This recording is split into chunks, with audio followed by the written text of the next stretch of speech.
कृष्णा। देखो, जहाँ तक उसकी बात है ना कि जो चीजें हमें सपने में नजर आती हैं, ये है वो है, ये सब चीजें बिल्कुल 100% सच होती हैं। लेकिन ये सच उनकी होती हैं जो लोग ऑलरेडी अध्यात्म में चले गए हैं। ठीक है। अगर एक आदमी है, आदमी मीन्स एक मैं सिर्फ स्पेसिफिकली मेल्स की बात नहीं कर रही, आदमी मीन्स एनी इंसान, एनी ह्यूमन बीइंग, एक नॉर्मल इंसान है और वो हर तरह के व्यसनों में लिप्त है, हर तरह के गंदे कामों में लिप्त है, वो नशा भी करता है, वो जीव हत्या भी करता है, वो सब कुछ करता है, और उसके बाद उसको अगर कोई सपना आता है तो वो उस सपने का कोई वैल्यू नहीं होती है। वैल्यू आपके सपनों की तब होगी जब आप अपने अंदर इतनी प्योरिटी इकट्ठी कर लेंगे कि आप जो देखेंगे तो आपको, आपका यहाँ का जो दिमाग है ना, वो खुद बोलेगा कि नाउ यू सॉ दिस, कि आपने ये देख लिया है, अब ये होके रहेगा। ठीक है। तो आने वाली घटना चाहे वो अच्छी है या वो बुरी है, जो भी है, या जैसे सपोज किसी होने वाली घटना को लेके आप में, आपके मन में बहुत चिंता है, तो वो सब चीजें आपको ऑटोमेटिकली सपने में नजर आएंगी, बशर्ते कि आप आपके मतलब कार्मिक अकाउंट कट रहे हैं, आप जाप कर रहे हैं, मतलब किसी भी, मैं ये नहीं कहती किसी स्पेसिफिक इष्ट का या किसी स्पेसिफिक भगवान के विग्रह का या भगवान के स्वरूप का, मैं उनकी बात नहीं कर रही, कोई भी। अब जो क्रिश्चियंस हैं वो अपना पाठ करते हैं, मुस्लिम्स अपना पाठ करते हैं, आप बुद्धिस्ट को ले लीजिए तो वो लोग अपना नमे और रेंगे क्यों करते हैं। तो कहने का मतलब है कि अपना अपना धर्म है, और हम लोगों के हिंदू धर्म में तो वैसे ही इतना वास्ट धर्म है हमारा सनातन धर्म, कितने ही भगवान के स्वरूपों की पूजा की जाती है, उनके कितने ही जो अवतार हुए उनकी पूजा की जाती है, बट किसी की भी आप करते हो तो आप धीरे धीरे उस लेवल पे पहुंच जाते हो कि आपको आगे क्या होने वाला है वो सपने में नजर आएगा। ठीक है। मोस्ट प्रॉब्ली सपने में आता है, कईयों को सुनाई भी दे देता है, ये भी मैं बता दूं। हमारी जो 5 सेंसेस हैं, प्लीज जिसको क्वेश्चन पूछना होगा ना वो अनम्यूट करना अपने आप को, क्योंकि आप लोग आपस में बातें करते हो यहाँ बैठकर, इट्स सरप्राइजिंग। तो उसके लिए क्या करना पड़ता है कि हमें अपनी प्योरिटी लानी है, हमें अपना जाप करना है, अच्छा बुरा जो भी होगा वो हमें क्लियर होता जाएगा। और सबसे बड़ी बात यह होती है कि वो सपना आपको जो दिखेगा तो उसका, जैसे आपने एक बहुत बड़ा सपना देखा, उसका आपको एक छोटा सा पार्ट, मोस्टली क्या होता है कि छोटा सा पार्ट याद रहता है। एक साधना भी आती है, उसको बोलते हैं स्वप्न वाराही साधना। ठीक है। स्वप्न वाराही साधना का ये होता है कि अब जैसे एक क्वेश्चन है वो आपको अंदर ही अंदर बॉदर कर रहा है, आपको समझ नहीं आ रहा क्या होगा क्या नहीं होगा। मैं मतलब जैसे सपोज मैं आपको उदाहरण देती हूँ, किसी का कोर्ट केस है, 1 मिनट के लिए मैं उदाहरण के तौर पे समझा रही हूँ, किसी का कोर्ट केस है।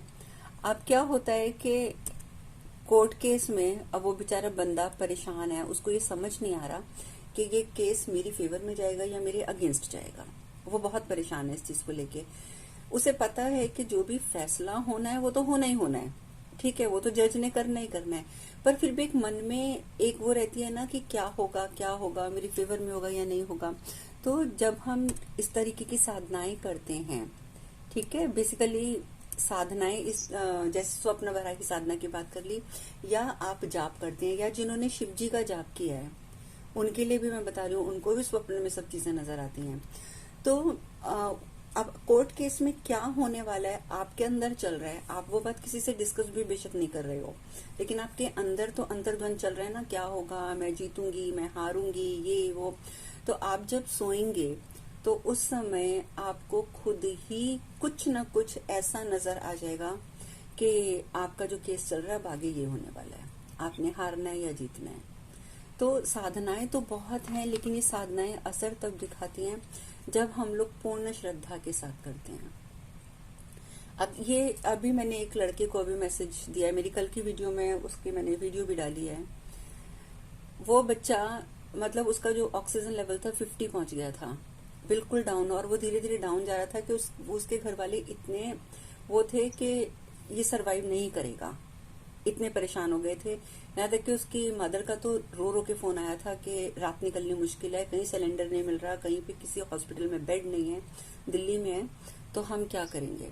और आप विश्वास करेंगे कि उस बच्चे ने, लड़का है, यंगस्टर है, लेकिन इतने विश्वास के साथ मुद्रा लगाई, पूरी रात उसने जाप किया और उसका ऑक्सीजन लेवल जो है वो ऊपर जाने लगा। और आप विश्वास करेंगे कि सुबह आते आते उसका ऑक्सीजन लेवल इतना अच्छा था कि वो नॉर्मल ब्रीदिंग कर रहा था। बल्कि मैंने उससे सुबह मतलब जैसे उसकी सुबह हुई, हमारी तो रात हुई थी, मैंने उससे समय मैसेज किया, मैंने कहा अभिमन्यु बेटा आप कैसी तबीयत है? तो उसका आया, कहता है कि वो मुझे मासी जी कहता है मासी जी मैंने तो दोबारा ऑक्सीजन लेवल चेक ही नहीं किया, मुझे जरूरत ही नहीं पड़ी है कि मैं खुद ही अंदर से internally I am feeling so well, तो मुझे ऑक्सीजन लेवल चेक करने की जरूरत ही नहीं पड़ी, ना मैंने किसी को करने दी है। और उसका अभी मैसेज आया है कि आज उसका टेस्ट भी हो गया है और रिपोर्ट जो है वो नेगेटिव आ गई है। मेरी खुद की डॉटर इन लॉ, उसको कोरोना हो गया था, लेकिन बात विश्वास की होती है। उन लोगों ने वही मंत्र है, एक नॉर्मल मंत्र है, मैंने वीडियो में डाला है, दैट मीन्स कि वो कोई स्पेशल मंत्र नहीं है ना। जो स्पेशल मंत्र होते हैं वो हम लोग स्पेसिफिक एक ग्रुप में डिस्कस करते हैं, ग्रुप के पर्सन्स को देते हैं, उसकी मैं कभी वीडियो भी नहीं बनाती हूँ स्पेसिफिक मंत्र की। लेकिन ये जो मंत्र है ये एक नॉर्मल मंत्र है, लेकिन ये मंत्र करते समय आपके अंदर श्रद्धा कितनी है वो आप पर निर्भर करता है। अगर आप श्रद्धा रखकर एक चीज करते हो तो वो चीज होकर रहती है। और जैसे जैसे जैसे आज हम योगा करेंगे, आप वो योगा करो, उससे रिलेटेड मंत्र करो। और मैंने आपको बोला था कि मैं एक एक्सरसाइज भी बता दूंगी आपको, जो आपने चक्रों की करनी है वो मैं करवाऊंगी आपको योगासन के बाद, ठीक है। क्योंकि मैं आज आपको सिर्फ हर एक आसन जो है वो मैं सिर्फ एक एक बार करवाऊंगी, ताकि हमारे पास समय बचा रहेगा। एक एक बार करवा दूंगी और पिक्चर्स में पहले ग्रुप में डाल चुकी हूँ, आप सबने देख भी ली होंगी। इसमें तो कोई डाउट नहीं होना चाहिए, क्योंकि मैंने इसलिए पहले भेज दी थी। बस वो आसन करेंगे, उसके बाद मैं एक एक्सरसाइज बता दूंगी, वो एक्सरसाइज करोगे तो एक किस्म से, अगर आपके पास समय की कमी है तो आप इतना भी कर लोगे तो आपको मुश्किल से 30 मिनट लगेंगे। 30 मिनट्स में आपका थोड़ा सा प्राणायाम हो जाएगा, चक्रों की एक्सरसाइज हो जाएगी, और जो योगा हो जाएगा और चक्रों की एक्सरसाइज हो जाएगी। तीनों चीजें हो जाएंगी विद इन 30 मिनट्स। अगर आपके पास समय की कमी है तो, अगर आपके पास समय है तो जो हम राउंड एक एक बार करेंगे आज, वो आप 2 बार भी कर सकते हो और 3 बार भी रिपीट कर सकते हो। जैसे सपोज हम एक योगा करते हैं, उसमें हम 30 तक काउंट करते हैं, ठीक है, और उसके बाद हम उसको स्टॉप कर देंगे। लेकिन आपको वो 30 वाले जो राउंड हैं हर एक योगा के 2 या 3 बार करने हैं, ठीक है। तो इस तरीके से आप करेंगे, तो ये सब आप करेंगे। अगर आपके चक्र पूरे बैलेंस रहेंगे, ठीक है, अगर आपके सातों चक्र जो हैं वो बैलेंस बनाकर चलते हैं, और इसके साथ साथ चक्रों के बैलेंस के साथ साथ आप जाप करते हैं या सिद्धियां करते हैं। खाली जाप करने से, खाली सिद्धि करने से भी फल नहीं मिलता है, क्योंकि भगवान हमारे इस शरीर के अंदर है, तो इस शरीर का स्वस्थ रहना बहुत जरूरी है। और अगर हमारे शरीर में विकार हैं तो भगवान की प्राप्ति नहीं हो सकती है ना। मंदिर भी तो आप मंदिर साफ करते हैं रोज, विग्रह का, जहाँ पे आप विग्रह स्थापित करते हो, मंदिर साफ करते हो, उसी प्रकार से हमारे हृदय में भगवान है। तो जब तक हमारा ये वाला मंदिर पूरा साफ और स्वस्थ नहीं रहेगा तो हमारी वाइब्रेशन तो हमारे खुद के हृदय तक भी नहीं पहुंचेगी। तो इस वजह से जो बार बार मैं कहती हूँ प्राणायाम करो, योगा करो, वो इसलिए भी जरूरी है ताकि आप स्पिरिचुअलिटी में, अध्यात्म में आगे बढ़ सको, ठीक है। शरीर स्वस्थ होगा तो आप उतना आगे बढ़ोगे। अगर आप लोग शिव कथा सुन रहे हो तो शिव कथा में आपने देखा है कि महादेव ने माता पार्वती से कितनी मेहनत करवाई थी, है ना। अगर आप लोगों ने शिव कथा सुनी है सबने, या जो अभी तो चल भी रही है, अभी अगले महीने में दोबारा शुरू करूंगी, मोस्ट प्रॉब्ली इसी महीने दोबारा शुरू करूंगी। तो शिव कथा में आपने देखा है कि जब अष्टांग योग माता पार्वती को करवाना था तो भगवान ने कितनी बार तो माता पार्वती को इतना कर दिया था कि नहा के आओ। वो नहा के आती थी, कहते थे नहीं नहा के, तुम फिर नहा के आओ। वो फिर नहा के आई, कहते नहीं तुम फिर नहा के आओ। उनको 10 बार नहला दिया। वो एक बार तो वो परेशान हो गई थी कि वो समझ नहीं पा रही थी कि महादेव बार बार उनको बोले नहीं तुम नहा के नहीं आई, दोबारा नहा के आओ, जाओ दोबारा नहा के आओ। उनका महादेव का कहने का अर्थ था कि तुम नहा के तो आई हो, पर नहाने को तुमने फील नहीं किया। तो इस वजह से वो कहते थे कि जाओ फिर नहा के आओ, जाओ फिर नहा के आओ, ताकि तुम्हारे शरीर पर पड़ने वाली एक एक बूंद का एहसास हो कि ये हमने पानी अपने ऊपर डाला तो वो पानी की बूंद कहाँ कहाँ जा रही है। जब आप इस प्रकार से स्नान भी करते हो तो वो आपकी एक मेडिटेशन हो जाती है। वो मेडिटेशन से अलग नहीं है, इतना याद रखना। जैसे मैंने खाने का बताया था कि आप खाने की, आप रोटी की गराई तोड़ोगे, उसको मुंह में रखोगे, उसको चबाओगे, फिर एहसास करोगे कि वो अंदर जा रही है, तो ये भी एक मेडिटेशन है। मेडिटेशन मीन्स कि आपने एक स्पेसिफिक चीज के ऊपर पूरा कंसंट्रेशन कर देना है, आपका सारा कंसंट्रेशन जो है वो उस स्पेसिफिक चीज के ऊपर हो जाए, तो वो मेडिटेशन होती है। तो वही भगवान शिव ने सिखाया था। फिर भगवान शिव ने सारे प्राणायाम करवाए थे। जब तक वो प्राणायाम में गुम नहीं हो गई थी, तब तक उनको लगातार वो अनुलोम विलोम भी करा रहे थे, उनको मुद्राएं सारी लगवा रहे थे। इस मुद्रा का ये फायदा है, मतलब ये सारी चीजें जो हम यहाँ करते हैं वो सब आपको शिव पुराण में मिल जाएंगी। भगवान शिव ने ही ये सब चीजों का आविष्कार किया था, और उन्होंने ही नृत्य कला का किया था, नाट्य कला का किया था, उन्होंने ही चौसर का किया था। मतलब जो मनोरंजन के भी जितने साधन हैं वो सब भी महादेव ने ही आविष्कार किए थे। क्यों? क्योंकि उन्हें पता था कि माता पार्वती जो अपने इतने बड़े बड़े महलों से आई हैं, महलों में उनके पास हर तरह के सुख थे, सब थे, और वहां पे उनके पास कौन था? अकेले महादेव। तो इस वजह से हर चीज का आविष्कार महादेव ने किया था, ताकि उनकी खुद की गृहस्थ जिंदगी जो है वो बहुत अच्छी चले। इसीलिए उनको गृहस्थ योगी कहते हैं, कि वो एक ऐसे योगी हैं कि जिन्होंने अपनी गृहस्थी को परिपूर्ण रूप से चलाया। उनके जैसे पिता आज की दुनिया में नहीं मिल सकते हैं। और इस वजह से मैं बार बार कहती हूँ कि शिव पुराण जरूर सुनना चाहिए। शिव पुराण में आपको बहुत कुछ सीखने के लिए मिलेगा।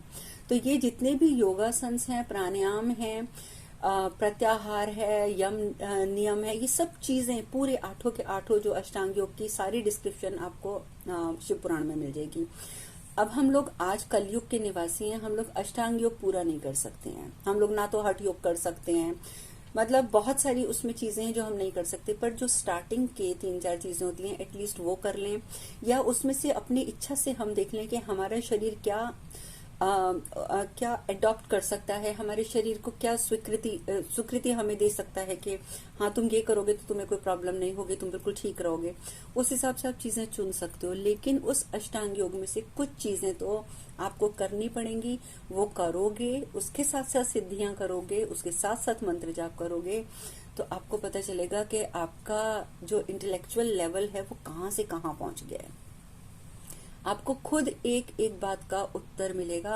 आपके मन में एक प्रश्न होगा कि मैंने ये जो दो, मतलब अगर सपोज आप यही सोचते हैं कि मैंने यहाँ जाना है, ये दोनों रास्ते जा रहे हैं, नॉर्थ है ये वेस्ट है, अब मैं किधर जाऊं, नॉर्थ से जाऊं या मैं साउथ से जाऊं, आप कंफ्यूज हो, आप खड़े हो, तो अचानक हो सकता है कि आपके घर में कोई डिलीवरी बॉय, डिलीवरी गर्ल ही आ जाती है, और आप देखेंगे कि उसने टी शर्ट पहनी हुई है, टी शर्ट के ऊपर लिखा होगा वेस्ट।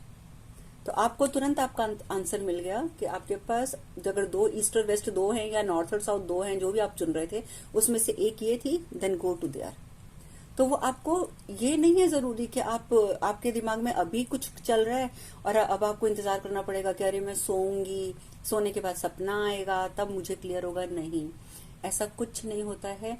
आपको इंस्टेंट उसका जवाब मिलता है। जितना आप स्पिरिचुअलिटी में ग्रो करते जाओगे उतना आपको मिलेगा, और कुछ नहीं होगा। आप अपना फोन पकड़ोगे, ऐसे करके फोन उठाओगे, फोन उठा के आप खोलोगे तो लिखा होगा कि हाँ यहाँ पे जी वेस्ट लिखा हुआ है, चलो हमें वेस्ट ही जाना है। तो ये रीजंस होते हैं, ये तरीके होते हैं। इसीलिए मैं कहती हूँ कि शरीर को स्वस्थ रखते रखते अगर आप ये चीजें करोगे तो बहुत फायदा होगा।